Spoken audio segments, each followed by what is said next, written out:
On June 30th, 1908, a mysterious explosion shook the remote Siberian region of Tunguska. The 15-megaton blast flattened 80 million trees across 800 square miles. Every plant, every animal, every insect in the blast radius was vaporized. The shockwave was felt as far away as England. It looked like a comet impact, but no crater was found. No debris was discovered. Scientists still can't explain what happened. Well, except for one scientist. At the exact moment of the blast, on the other side of the world, Nikola Tesla was conducting his latest experiment, transmitting massive amounts of electricity through the atmosphere. Tesla activated the generators in his lab. His research station, Wardenclyffe Tower, fired up for one final dramatic test. In an instant, millions of volts of electricity were sent into the sky. Moments after the test, Tesla looked at the readings on his equipment. He had one thought. Oh no.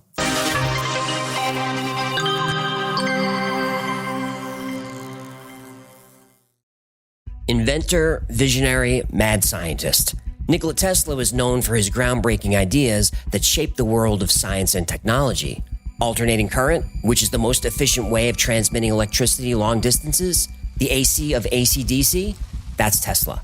Tesla also pioneered or invented devices like the induction motor, used to power machines like fans, conveyors, cranes, elevators, and more. There's the Tesla coil, a transformer circuit designed to produce high-voltage, low-current electricity.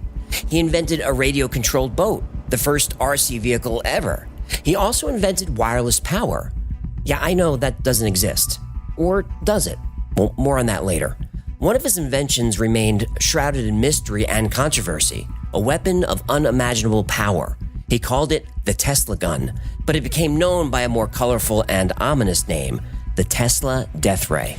Tesla's lifelong fascination with electricity led him to conceive a weapon that could destroy entire armies from a great distance. The science behind the death ray was based on his experiments with high-frequency electricity. He believed that energy could be transmitted wirelessly over great distances. Tesla's lab was based on Long Island, New York. It was called Wardenclyffe Tower, also known as the Tesla Tower. It stood 187 feet tall with a steel latticework frame. At its base, a 100-foot circular foundation supported it. Its most striking feature was a large 68-foot spherical cap designed for powerful wireless transmissions. The tower was complemented by a surrounding brick building, housing operational equipment, giving it an industrial yet futuristic look. Tesla planned to use this tower as a blueprint, the central hub of a global network. This network would distribute power to everyone in the world, wirelessly, for free. This was a problem, because Tesla's investors were making a fortune selling electricity. They didn't want to give it away for free. Tesla thought this was short-sighted. Free energy would open many more financial opportunities. So Tesla had an idea. If he couldn't get their attention through charity, he'd get it through shock, literally. The death ray was designed as a giant Tesla coil inside Wardenclyffe. The device contained capacitors that could store huge amounts of electrical energy. The energy would be released in a concentrated beam, which could be directed toward a target. A small portable generator would power the weapon. It would possess enough power to destroy anything in its path, fleets of planes, fields of tanks, even entire cities. Tesla described the potential of the death ray. Electric power is everywhere, present in unlimited quantities. It can drive the world's machinery without the need of coal, oil, gas, or any other fuel. This new power driving the world machinery will be derived from the energy which operates daily from the cosmic energy. Tesla wasn't just building this weapon to create attention. He wasn't doing it out of spite either. Believe it or not, his reasons for inventing the death ray were rooted in a strong belief in world peace. He hoped the weapon would act as a deterrent to war, that if every nation possessed the ability to destroy each other, there'd be no point in waging war at all. One day, this ultimate weapon would usher in a new age of peace. Now, we live in the shadow of the nuclear age. We now know that powerful weapons are not enough to stop people from trying to kill each other. Often, they encourage people to try even harder. Tesla was a man known for his idealism. All that was great in the past was ridiculed, condemned, combated, suppressed, only to emerge all the more powerfully, all the more triumphantly from the struggle. It's easy to see why this belief would be good and bad for him. It motivated him. Even if he was ridiculed, he felt justified. He felt like history would prove him right. But it also made him really confident, even arrogant. He would do what he wanted no matter who said no. Tesla's death ray was an example of his idealism and his arrogance. It made political and military leaders nervous. Anyone who could build a weapon like that, who would they sell it to, and what would they do with it? More importantly, it made Tesla's investors uneasy. Not only because of its world-ending potential, but because idealism, good or bad, wasn't profitable. You've heard me say it on the show many times. It's okay to have strong political beliefs, but you have to be willing to pay for them. Tesla had already made investors like JP Morgan anxious by talking about giving away free energy to the world. Now the scientist was building a death ray to prove his point. So wherever they could, Tesla's critics interfered. They prevented him from getting patents. They made it difficult for him to receive funding. It became a priority to do anything and everything possible to prevent Tesla from creating the death ray. But it didn't matter what they did to stop him. Tesla had already built it, and he was about to give the demonstration of a lifetime. 1908, months before the Tunguska Event, renowned explorer Admiral Robert Peary set out on an expedition to the North Pole, a feat that hadn't yet been accomplished. Despite the numerous challenges, Admiral Peary was determined. He would reach the North Pole. He would make history. The journey wouldn't be easy. The harsh Arctic environment made the expedition incredibly difficult and dangerous. The team faced extreme cold, blizzards, and unpredictable terrain. Regardless of these risks, Peary wanted desperately to succeed. To do so, he would need new technology to help him navigate the desolate region. Who better to call than Nikola Tesla? In 1904, Tesla developed a new radio receiver that could detect the signals transmitted by the death ray. Admiral Peary used this receiver during his North Pole expedition. It was claimed that it helped him navigate through the hazardous Arctic terrain. That was 1904. By 1906, Tesla's chief financial backer, JP Morgan, was growing impatient with Tesla and the lack of financial return. The scientist had failed to pay the lease for his lab in Colorado Springs. He had to sell equipment to make the final payments. Morgan had given him $150,000 to build Wardenclyffe Tower. That's roughly $4.7 million in today's money. Still, that didn't cover Tesla's costs. The scientist demanded more money. Morgan refused. Tesla begged. Morgan refused. JP Morgan even threatened to withdraw funding entirely. JP Morgan is considered the godfather of American banking. People once used to joke that he had more money than the United States government. They said he could buy and sell the country if he wanted to. In fact, in 1907, there was a financial panic. The stock market fell 50% and banks were closing. JP Morgan lent his own funds to save the country from a severe financial crisis. He even convinced other wealthy Wall Street bankers to do the same. Tesla knew if he lost Morgan's support, it would be a death sentence. All future investors would see him as toxic. The relationship between Morgan and Tesla began to sour. Tesla knew he needed to do something dramatic to secure his funding and his future. He knew the world was watching Admiral Peary's expedition to the North Pole. It occurred to him that this was the perfect opportunity to demonstrate the awesome power of his invention. The target was Ellesmere Island, a mid-sized island between Canada and Greenland. In 1908, Ellesmere was considered farthest north, the farthest point of land before the North Pole. Peary and his men would use it as a staging area before the main part of their expedition. This made it the perfect place to show off the death ray, or the Tesla gun. Tesla would charge the machine and fire it towards Ellesmere. Peary and his men would be treated to the greatest light show the world had ever seen. After such a demonstration, Morgan would have no choice but to fund Tesla. Just 2 months before Tunguska, Tesla wrote this. This is not a dream. Even now, wireless power plants could be constructed by which any region of the globe might be rendered uninhabitable without subjecting the population of other parts to serious danger or inconvenience. At the time of the Tunguska blast in 1908, Peary was camped out at Ellesmere Island preparing for a final push to the pole. Tesla sent Peary a cryptic message. The extreme cold and isolation make the Arctic the perfect location for this type of experiment. He told Peary to watch the skies above the tundra for a signal. Peary asked Tesla what kind of signal he should be looking for. Tesla told him he'd know it when he saw it. Back at Tesla's lab, Wardenclyffe Tower, on the north shore of Long Island, the moment of truth had arrived. Tesla took a deep breath. and activated the machine that would send the charged particles coursing through an intricate network of wires and coils.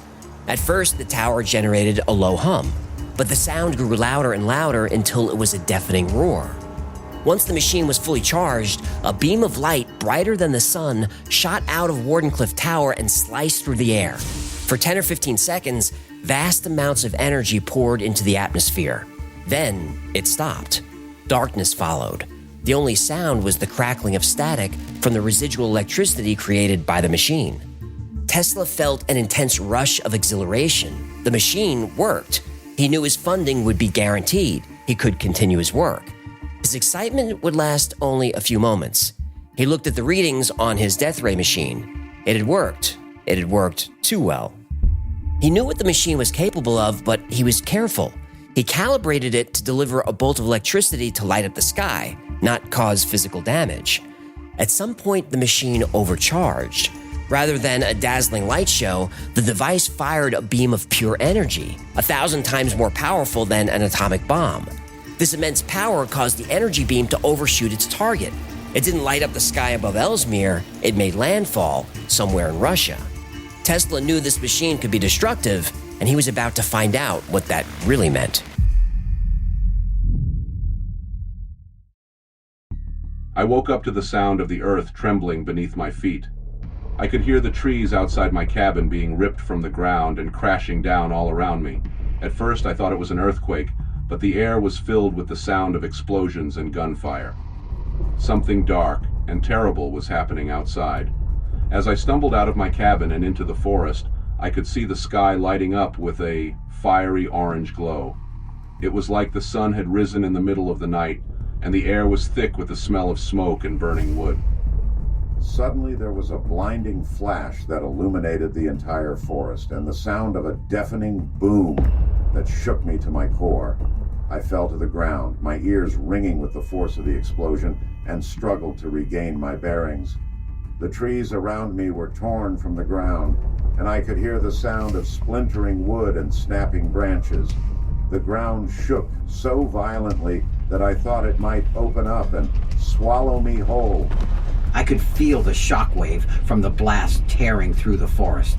I saw trees being flattened in all directions, and I was pelted with debris from the explosion. The air was thick with dust and ash, and it was getting harder and harder to breathe. When the dust finally cleared, the forest was a charred wasteland. The trees had been ripped from the ground, and there was nothing left but stumps and ash. The air was thick with the smell of burning wood. There were no sounds of birds or insects or animals, just eerie silence. I had never felt so alone in my entire life. On June 30th, 1908, a massive explosion occurred in the remote Tunguska region of Siberia, releasing an estimated 15 megatons of energy. The blast flattened an area of over 800 square miles. No animal or plant in the blast radius survived. 80 million trees were reduced to cinders. No birds or insects had time to escape. Thousands of animals on the ground were vaporized. The scientific community still debates the cause of the Tunguska Event. Some theories suggest that a natural gas explosion caused it. Some say it was a nuclear detonation caused by an extraterrestrial spacecraft. There is another theory. Many believe it was a Nikola Tesla experiment gone out of control. The prevailing theory is that an airburst caused the explosion, a giant comet that exploded in the Earth's atmosphere. However, there are some problems with this theory. Eyewitnesses had reported seeing lights in the sky before and for days after the event.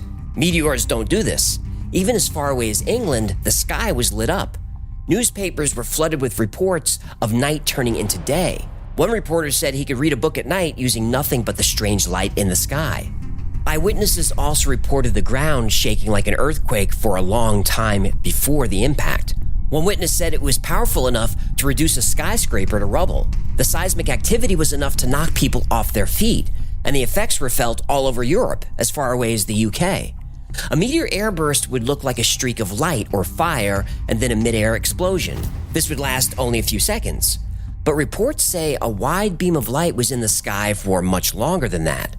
Locals said the air got very cold at first, then the sky lit up brighter than the sun, and suddenly the air was very, very hot.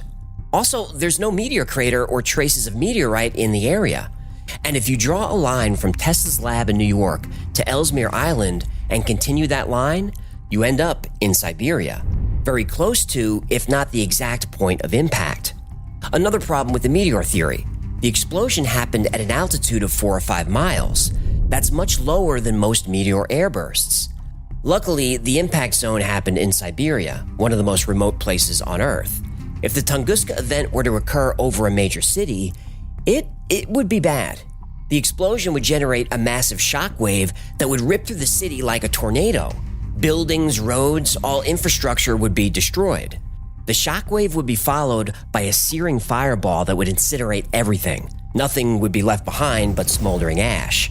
The sheer force of the explosion would create a hurricane of debris and shrapnel. Anything not firmly attached to the ground would be thrown into the air. Cars, trucks, boats, planes, people. The resulting firestorm would continue to spread, fueled by the intense heat and winds generated by the blast. A raging inferno would consume streets and buildings. Anyone who survived the initial blast would be trapped in an ocean of flames and smoke. The death toll would be staggering, millions gone. The city and surrounding landscape would be unrecognizable. All because of one man. One man could create a device that could wreak this kind of devastation. That is frightening. Even more frightening is that another Tunguska event could happen anywhere, anytime, without warning, and there's nothing we can do to stop it. Remember though, this all started because Tesla was inspired, not by death, but by hope. Hope that one day the world could be given free energy, a light for every home. It's a beautiful idea. Turns out, someone had the idea first, a long, long time ago. Mainstream Egyptology says the Great Pyramid of Giza is a tomb built for Khufu, the 4th dynasty Egyptian pharaoh who ruled 4,500 years ago. But the Great Pyramid doesn't have any characteristics of other Egyptian tombs. The pyramid contains no artifacts, no hieroglyphs, and no elaborate wall art. It's been argued that the granite sarcophagus found in the king's chamber once contained Khufu's mummy, but there's no evidence that a mummy was ever there. No mummy has ever been found in any pyramid, ever. Ancient Egyptians considered their pharaohs gods. The Great Pyramid is a strange structure for a god. Small chambers, narrow shafts, no markings at all. The way the pyramid was built, and the materials used to build it, suggest it had a different purpose. The sides of the pyramid are aligned with the compass with such accuracy that only modern engineering can match it, and just barely. The Great Pyramid is a mountain made of 2.3 million blocks of stone, weighing 6 million tons, piled 481 feet high. Its footprint is over 13 acres. To align this construction within 1/15th of a degree of true north is impossible precision. Fun fact, the pyramid doesn't have 4 sides. It actually has 8. Each side is slightly concave, so you can only see it from directly above, or when the pyramid casts shadows during equinoxes. And yes, those angles too are perfect. Whoever built the pyramid somehow knew the size of the Earth. If you multiply the structure's height by 43,200, you get 3,938.685 miles, which is within 11 miles of the polar radius of the planet. That's 99.7% accurate. If you take the perimeter of the base of the pyramid and multiply that by 43,200, you get 24,734.94 miles. That's the Earth's circumference at the equator with 99.3% accuracy. We know the ancients were obsessed with equinoxes, when the day and night are the same lengths. The length of the day and night on an equinox is 43,200 seconds. Skeptics will say this relationship between 43,200 and the size of the Earth is forced. They say, well, the planet is different sizes in different places, so this is just a coincidence. Some believe otherwise.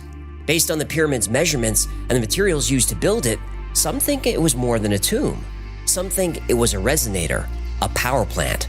Some think the Great Pyramid was ancient Egypt's very own Wardenclyffe, a giant Tesla tower made of brick and stone. Whether true or not, it's scientifically possible that the Great Pyramid was a structure for creating, harnessing, and focusing energy. The exterior was made of Tura limestone. This material is not local to Giza. It was sourced from Tura, almost 5 miles away. Now that may seem like a small distance, but remember, the Great Pyramid contains over 2.3 million blocks of stone. That means one block would have to be laid every 5 minutes of every hour, 24 hours a day, for 20 years. That's a punishing schedule, especially since each of these blocks weighs, on average, about 10 tons. So why go so far out of the way to get these blocks? Other limestone for the pyramid was sourced from right on the Giza Plateau. Why not just use that for the outside? Well, one theory is that it looked nice. Tura limestone was known for its bright white color. If you wanted to build a monument worthy of your god king, that would be the stone you'd pick for the outside. But there's something interesting about Tura limestone. Tura limestone lacks magnesium.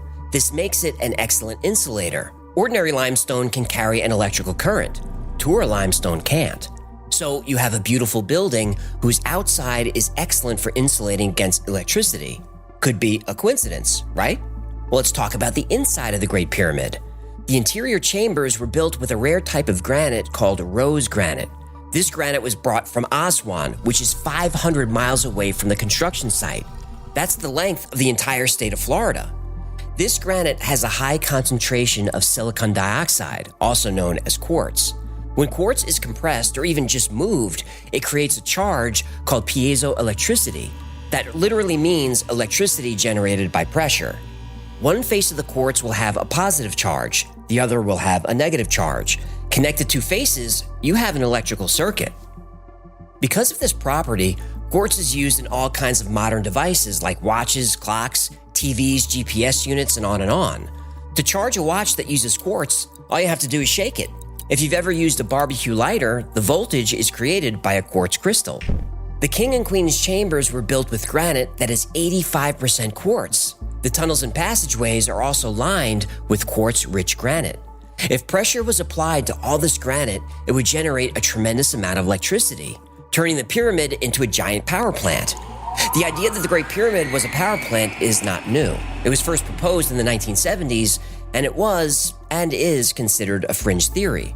As more and more discoveries were made over the years, more evidence emerged that the Great Pyramid as a power plant wasn't fringe science, but actual science. So how does an ancient stone building channel this electricity? It hums. Below the pyramid are aquifers. As water moves through the underground cavities, sound waves are created. The frequency of these waves resonates with the Earth's natural vibration. As those waves move up through the pyramid, a process is used to magnify, focus, and convert the sound into energy. There's a network of shafts through the Queen's chamber, and traces of hydrochloric acid and hydrated zinc chloride have been found in various parts of different shafts. Combining these two chemicals creates a volatile reaction that generates hydrogen, a lot of hydrogen. This hydrogen gas would flow from the Queen's chamber through the horizontal passage. From there, the gas travels through a long tunnel and then into the King's chamber. The tunnel is called the Grand Gallery. The Grand Gallery is also made of granite. As the hydrogen gas builds up, the pressure compresses the granite, creating electricity. This electricity also ionizes the air, increasing conductivity. Within the Grand Gallery were 27 or 28 pairs of resonators that would vibrate and emit sound. The hydrogen atoms would organize themselves into waves in sympathy with the sound waves of the gallery. These sound waves further excite the stone, creating even more electricity. This creates a resonant tone at 440 hertz, a natural F-sharp chord. If you're a Mac user, you may recognize the tone. That's the sound of the Great Pyramid. The King's Chamber is above the Grand Gallery. Above the King's Chamber is a series of smaller spaces called relieving chambers. These chambers are composed of 5 layers of granite beams. They're stacked and separated by air gaps. It's thought they were built to relieve the weight of the pyramid, but that's not all they do. The beams are smooth. They were carved so builders could chip at the stone until they resonated with an F-sharp chord, which they do.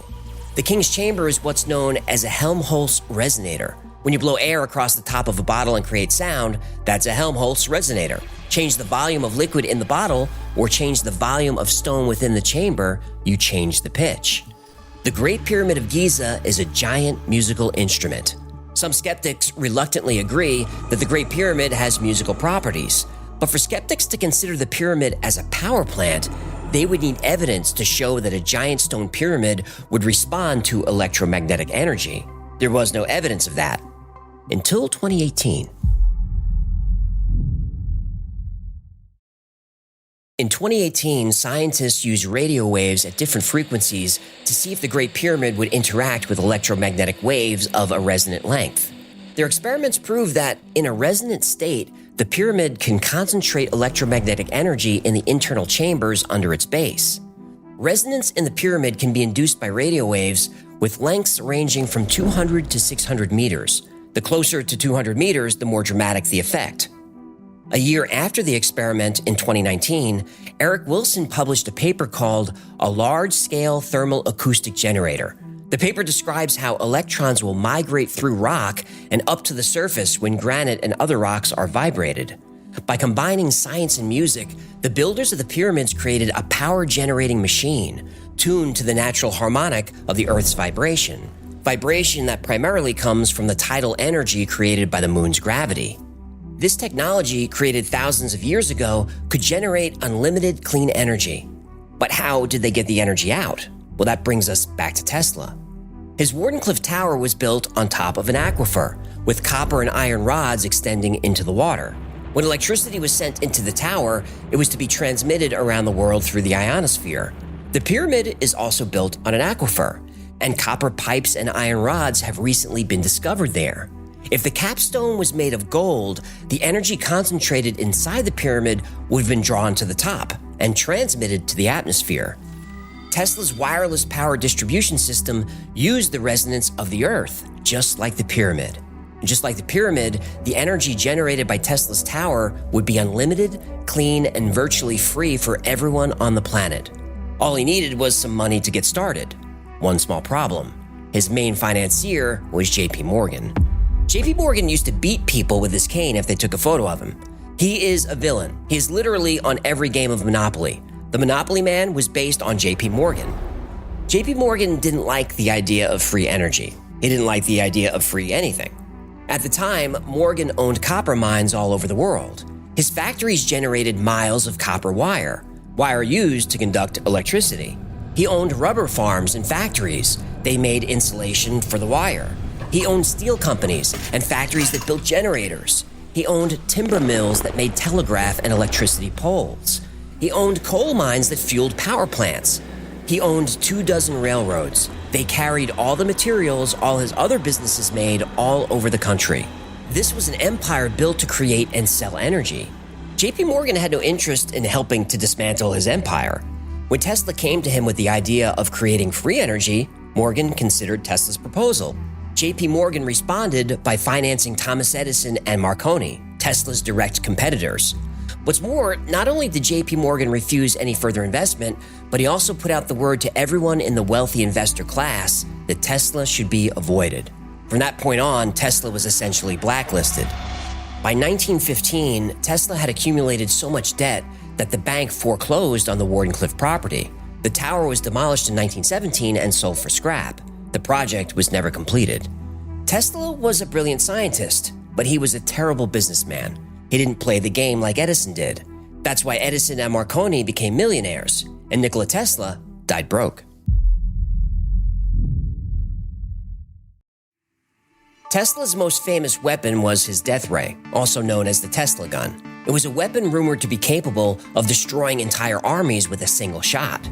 If it was behind the Tunguska Event, forget armies. Whole cities could be vaporized with the press of a button. Tesla's weapon is still shrouded in mystery and controversy. It's now a scientific legend. The idea, however, of a directed energy weapon, or DEW, is very, very real. Of course, if a powerful weapon can be created, a government will fund its research. Countries that either have or are researching directed energy weapons include the US, the UK, China, Germany, France, Russia, India, Pakistan, Iran, Turkey, and Libya. Now that's a recipe for disaster. DEWs sound like science fiction, but they're based on sound science. The basic principle of a directed energy weapon is the conversion of electrical energy into an electromagnetic or particle beam. This energy is concentrated and then directed toward the target. The type of energy used and the delivery method vary depending on the weapon. Some DEWs use lasers, some use microwaves, others use particle beams. Lasers work by emitting a concentrated beam of light that can burn, blind, or disable a target. Microwave weapons use high-frequency electromagnetic radiation to heat up or damage the target. Particle beam weapons use accelerated charged particles such as electrons or protons to cause damage. The effectiveness of a directed energy weapon depends on a few factors: the power of the energy, the duration of the beam, and the distance between the weapon and the target. Directed energy weapons are being deployed right now. They've been used to disable missiles, drones, and other airborne threats. And some, like sonic DEWs, are even used for non-lethal crowd control. All of these machines are derived from Tesla's work, and he would be disgusted. Tesla had a deep understanding of particle physics and electromagnetic theory. His energy weapon used particles. The particles, electrons, protons, or ions, would be accelerated and focused into a beam using powerful magnetic fields. The beam would then be directed at the target where it would cause massive damage. Though he innovated modern DEWs, the idea of a directed energy weapon existed before Nikola Tesla.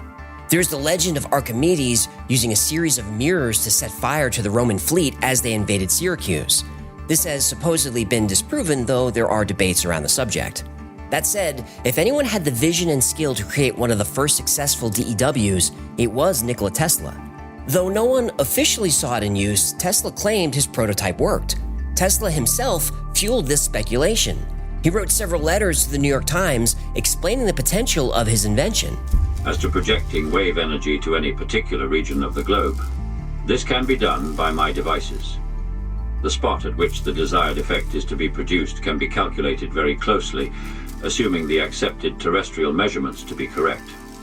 So, is this what really happened at Tunguska? Was the explosion the result of a Tesla experiment gone awry, like many people believe? Or was it the result of a meteor airburst? For years, it was all speculation. We had nothing to compare it to. But then there was another airburst. It happened in 2013, and this time there's video, and it's terrifying. On February 15th, 2013, a blinding flash of light tore through the sky over the Russian city of Chelyabinsk. A loud explosion followed. The earth shook. Residents were stunned, terrified, and confused. The Chelyabinsk meteor event was one of history's most dramatic and mysterious moments. It remains a testament to the scary power of the universe. The meteor that caused the Chelyabinsk event was estimated to be around 60 feet in diameter and weighed over 10,000 tons. It entered the Earth's atmosphere at approximately 19 kilometers per second. That's 12 miles per second, or over 43,000 miles per hour, almost 60 times the speed of sound. The fireball glowed 30 times brighter than the sun, so bright and hot that people who saw it suffered burns on their skin and damage to their eyes. The resulting explosion was estimated to be the equivalent to 500 kilotons of TNT, making it one of the most powerful non-nuclear explosions ever recorded. The shockwave shattered windows, damaged over 1,000 buildings, and injured 1,500 people. Unlike Tunguska, scientists were able to study the Chelyabinsk meteor in detail. They believe it was likely a remnant of the early solar system. It had been traveling through space for about 4.5 billion years before colliding with Earth. The Chelyabinsk event also served as a wake-up call for the scientific community. Nobody saw it coming. There was zero warning. These types of meteor airbursts and impacts happen every day. Whenever you see a shooting star, that's a small meteor burning up in the atmosphere. Larger impacts happen pretty frequently too, every 10 or 15 years. But they usually happen over the ocean, so we don't notice. That's just luck. The Tunguska event was 10,000 times more powerful than the one at Chelyabinsk, enough to easily wipe out a large city. But the Chicxulub impact that happened 66 million years ago, that wiped out about 75% of all species on the planet. That's the impact that killed off the dinosaurs. And that wasn't even the biggest asteroid to hit the Earth. Not even close. So it's not a matter of if it happens again, it's just a matter of when. Fortunately, scientists are taking this threat seriously. NASA's Double Asteroid Redirection Test, or DART, conducted a successful test on September 26, 2022. It intentionally slammed into the asteroid called Dimorphos and altered its orbit by 33 minutes. Now, that's not very much, but when considering the vast distances of space, a 33-minute change could be the difference between an asteroid passing by harmlessly or wiping out all life on Earth. There are over 1 million asteroids in our solar system. NASA is tracking over 30,000 near-Earth asteroids, or NEAs, that are potential threats. Still, that's only 90% of the dangerous objects zipping around the solar system. The universe is full of wonders. It's also full of dangers. We have to do everything we can and deploy every possible resource to ensure we don't experience another Chelyabinsk, another Tunguska, another Chicxulub. Our fate is really up to us. Before we finish our story, we've got to ask what's real and what's not. We'll start with Tesla's death ray. Tesla did have notes and research concerning particle beams. He wrote extensively on the feasibility of such a device. He discusses its possibility in letters to JP Morgan and other investors. First-hand accounts describe him openly talking about his progress in developing the machine. The fact of the matter is, as far as we know, no one ever saw it. Tesla talked about his Tesla gun, but that's about it. This is why Tesla being the cause of the Tunguska event is fun, but it's difficult to prove his direct involvement. There are a lot of theories about what caused the event. The most famous and accepted is the airburst idea. There are others, however. Some believe the event came from an eruption of natural gas. Natural gas deep below the Earth is initially stored as fluid. As time goes on, it gets pushed to the planet's surface. This process changes it to a gas, and its volume expands by a factor of 1,000. When the gas emerges from the crust, all it needs is a spark. A little electricity in the air and boom, the world's largest stick of dynamite. The pattern of how the trees fell and chemical residue supports this theory. What's interesting about the natural gas theory is its compatibility with other theories. What if this natural gas did rise to the top of the crust? And what if, at the same time, the Tunguska meteor arrived and exploded? This could explain the incredible power of the explosion. Now, what about Tesla? What if he wasn't testing a weapon? What if he was testing the transmitting powers of Wardenclyffe Tower? What if the charge from that device, however small, somehow caused a chain reaction that set off the gas in Tunguska? There are a lot of what-ifs. Based on the current data, it's usually accepted a meteor is the cause of the Tunguska event, like Chelyabinsk after it. Still, it's fun to ask.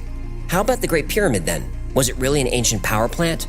Well, there aren't any records of it being used as such, and given the age of the structure, there's no way to test the theory for sure. We can hypothesize based on trace chemicals and interesting architecture, but there's no way to prove the power plant theory for the Great Pyramid of Giza. But there's also no way to disprove it. One thing we know for sure, whether he knew it or not, Nikola Tesla stood at an intersection of history and science unlike anyone before, or anyone since.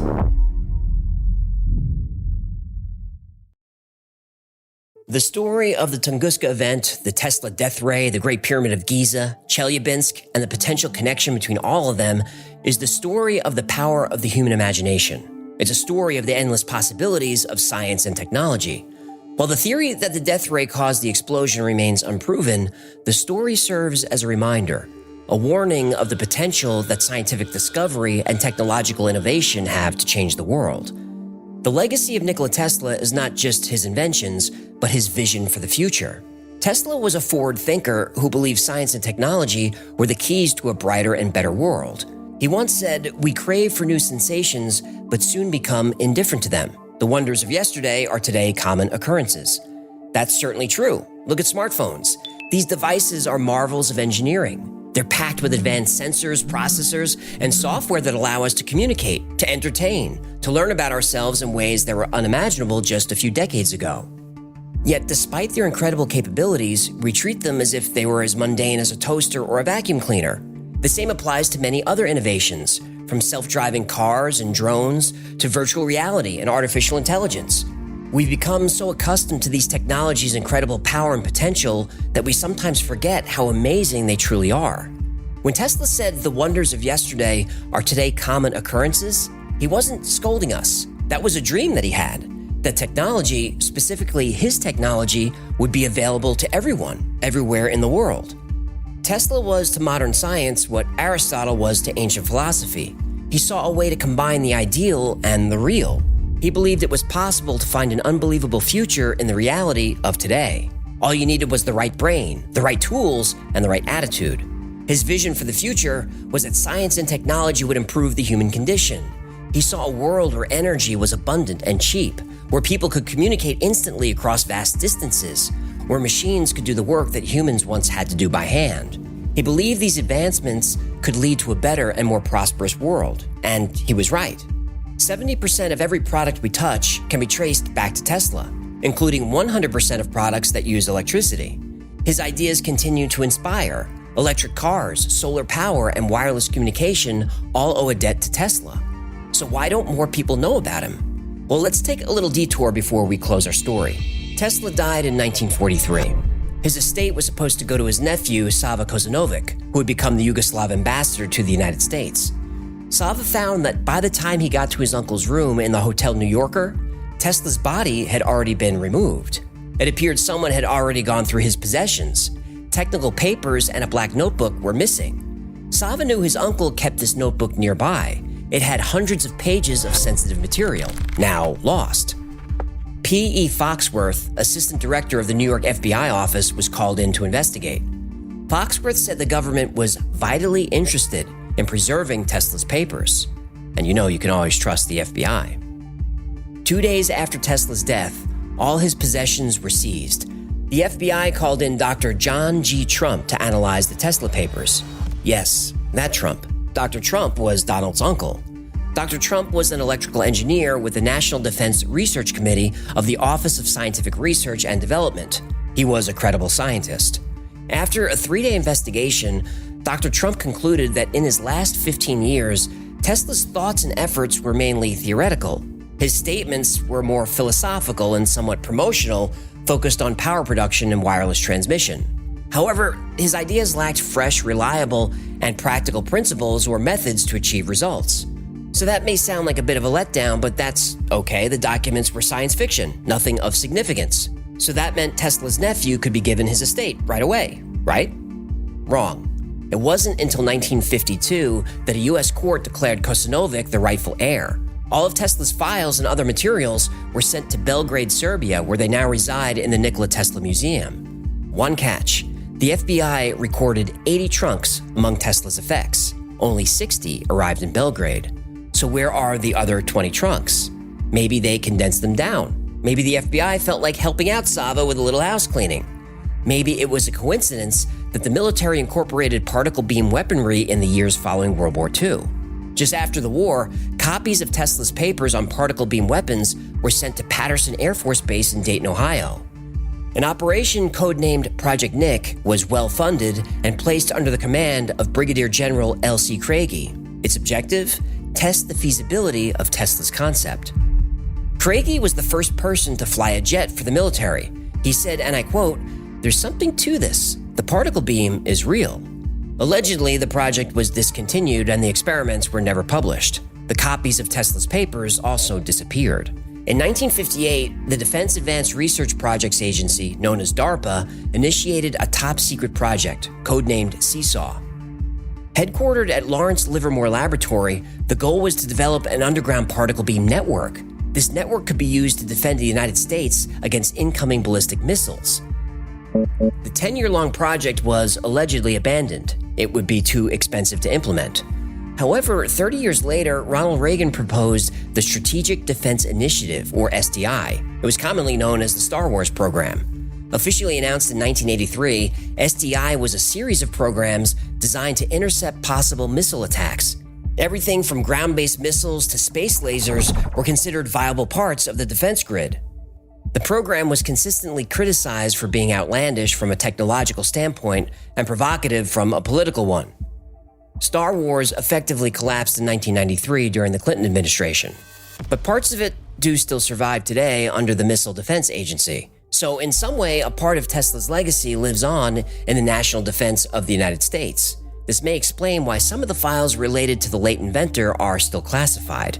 There is a good chance the government is still using them as foundational research for future military projects. But Tesla's legacy is more than death rays and supposed government cover-ups. In the end, the story of Tesla is more than just the potential for destruction and chaos. It's about the incredible power of human ingenuity and the limitless potential of science and technology. The story reminds us that we all have the power to innovate and create positive change in the world. Tesla once said, "The present is theirs. The future for which I really work is mine." And because of him, the future now belongs to all of us. I just hope we use it wisely. Thank you so much for hanging out with me today. My name is AJ. This has been the Y-Files. If you had fun or learned anything, do me a favor, leave the podcast a nice review. That lets me know to keep making these things for you. And like most topics I cover on the Y-Files, today's was recommended by you. So if there's a story you'd like to learn more about, go to theyfiles.com/tips. And special thanks to our patrons who make the Y-Files possible. I dedicate every episode to you, and I couldn't do this without your support.